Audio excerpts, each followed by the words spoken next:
And then boom, it hit me. Maybe I'm not broken. Maybe I'm just building. But we'll get to that.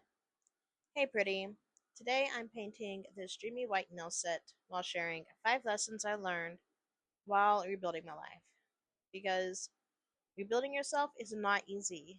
And there are some things I wish someone would have told me before I started, so let's just get into it. Okay,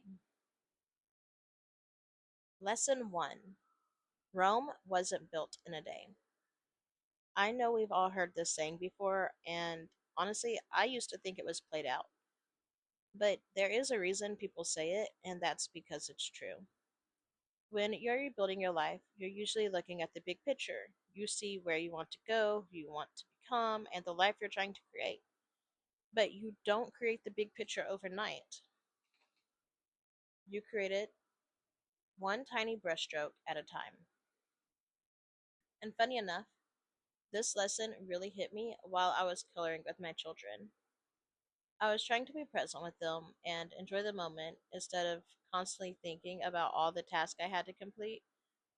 And I realized it took me 2 days to finish a coloring sheet. Literally, 2 days.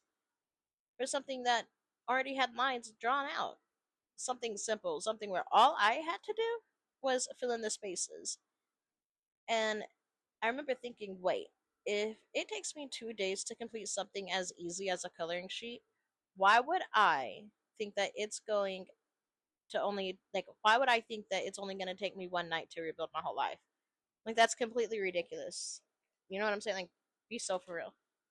Anyways, my life, being a parent, and myself are my biggest projects. And big projects take time. So if you're rebuilding right now, be patient with yourself. Good things take time. Rome wasn't built in a day because it was something beautiful, something monumental, and something worth creating. And that's what you're doing. You're creating something worth having. Lesson two: hope for the best, but prepare for the worst. Now, I've made it abundantly clear on my channel that I am a spiritual girly, and being a spiritual woman has always helped me maintain my faith in moments of turmoil. I've honestly probably never in my life prepared for the worst. And that's just because I've low key always believed that everything will work out for me according to God's plan. On top of that, I believed that whenever you prepare for the worst, you're kind of setting yourself up for failure because then you're not putting your all into it. You know what I'm saying? But this past lesson, taught me that whenever you prepare for the worst, you're actually giving yourself a sense of safety. I thought that if you prepare for the worst possible outcome, you were doubting God, yourself, and your abilities. So I didn't do it until this last chapter. There's a point in this season where I was applying for jobs every day nonstop. Okay, and nothing was falling through. Eventually, it got to the point where my ex had given me a deadline. Like you have to have a job by this day or, else, right? And that's no shade to him. So let's not let it be that. Okay, don't harp on that because that's not the point of this message. The point of this message is that once he gave me that deadline, I had made it up in my mind that if I don't receive the type of job I want a week before the deadline, then I would start applying for like gas stations and the grocery stores near us. And that's no shade to gas station workers or people who work in a grocery store. That's just not what I wanted or what I thought was best for me and my situation. And what I learned is that when I prepared for the worst while simultaneously hoping for the best, it's like I was giving myself a safety net to catch me if I fell. Now, to be clear, God will always be my first safety net. However, if I was going on a road trip across country, I'm going to have a can of gas and a spare tire because shit happens.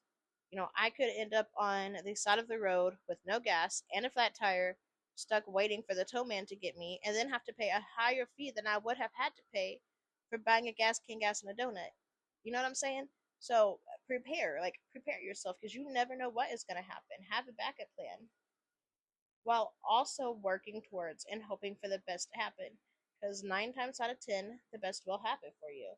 And having a safety net to rely on gives you peace of mind while actively pursuing your dreams.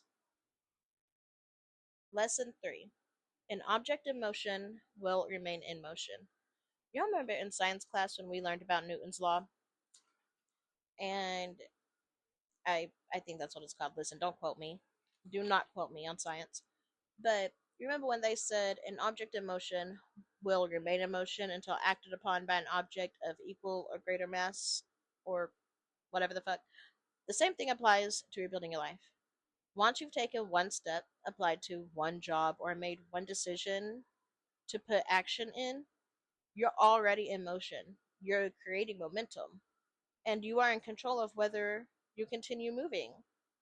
Now, that doesn't mean you never slow down, because trust me, I did. There are times whenever I literally could not do it anymore. Like, I could not. Like, I remember sitting on my back porch and looking up at the sky, sobbing. And whenever I say sobbing, I mean tears were just rolling out of my eyes like one of those anime characters, begging God to please just get me through this. And he did. But also, the reason I got through with this shit is because I didn't slow down. I didn't stop. I mean, I did slow down, but I didn't stop. Like, I did not take my foot off the gas. I kept moving. And sometimes moving forward doesn't look like making huge progress. Sometimes it looks like getting through the day, taking the next small step, or simply choosing not to give up. So, whether you pivot, you switch lanes, or you take a completely different route altogether, you are still moving. And the beautiful thing is like, you're never truly starting over from scratch, because everything you've been through and every action you've taken has taught you something. You have the scars, you have the knowledge, and you have the wisdom to build better than before. And something else I'm currently learning while we're just on this topic is that once you reach your goal or your milestone, you still have to apply the same amount of pressure that you was applying to get there, just to maintain it. So you just got to keep going and keep putting one foot in front of the other. Count your blessings and keep it pushing. And honestly, I seen a video the other day where this one was like, until you're dead, you're not stopping. And that's how I felt. Like, until you're dead and you're 6 feet under, you will remain in motion towards your goal, because that's the only thing that can truly stop you. So, that brings us to lesson number 4, which is what doesn't kill you makes you stronger. Referring back to lesson 3 right quick, where I said you have the scars and you have the knowledge to ensure that you build better, what doesn't kill you makes you stronger. And again, just so we're clear, I hate this saying. Like, I genuinely, truly despise it. Because why must I walk through hell to reach heaven? Why do we as humans have to touch the hot stove so we learn it's hot? If you know the answers to these questions, please comment, because I'm genuinely curious as to how human nature works. But that's besides the point. The point is, for a while, and even now, part of me thinks I'm broken. My whole world shattered when I had to start rebuilding. I lost what I thought was going to be my perfect family, my home, my routines. Like, I felt broken. I didn't even have a car. And like I said, maybe a part of me is broken, because I don't know if I'll ever view love or family or trust the same way again. But I've also come to the realization that maybe I'm not broken. Maybe I'm just rebuilding. Rebuilding my faith in God, rebuilding my confidence in myself, strengthening my abilities to pursue what I want, alongside building my life.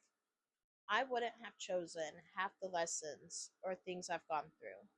However, I can't deny that they taught me things about myself, the world, people, my faith, that I wouldn't have learned had I not gone through them. So if you're rebuilding or you're about to rebuild, whatever you're growing through right now won't break you completely. It may change you, the way you look at the world, the way you move, even the way you think, but it will also make you stronger. And I can say that with 100% confidence, because I felt, and sometimes still feel, like I'm broken and can never be repaired. But, just like glass has been shattered and can be made into a beautiful mosaic, even if you're broken, you're still worthy of admiration. And you're still beautiful, regardless if it looks the same as before. So, the last lesson, is bet on yourself. Cash Doll has a song called Cash Commandments. If you know, you know. But rule number 8 of that song says to bet that on yourself if you gonna roll the dice on anything. Now I'm going to hold your hand when I say this, okay? Because you might not want to receive it, but it is the truth, okay? You are capable. You have survived 100% of your worst days. Everything you have been through, good or bad, has given you wisdom. But rebuilding your life requires something no plan, no preparation, and no amount of patience can replace. You have to believe in yourself because rebuilding is hard. It is scary. And sometimes you'll feel like you have absolutely no idea what you're doing. You'll question yourself, you'll spiral, you'll start wondering if you can actually create the life you want. And that's when you still have to get up and you still have to bet on yourself. You have to believe you'll figure it out, that you will be okay, that you will get through whatever comes your way because you're relentless, you're unstoppable, and you're true to yourself and your values. You have to bet against all odds on yourself that you are going to make it. And truthfully, if you take nothing from this video but one thing, bet on yourself. Because even when I was crying, begging God for a way out, which He did provide, I still had to bet on myself. I still had to believe I would keep going. That every moment I survived was preparing me for where I was going and who I was becoming. And if I can do it, so can you. I promise.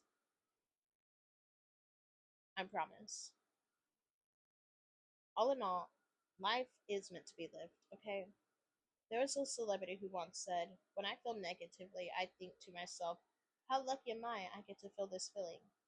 And personally, I love that for her because, yeah, embrace it.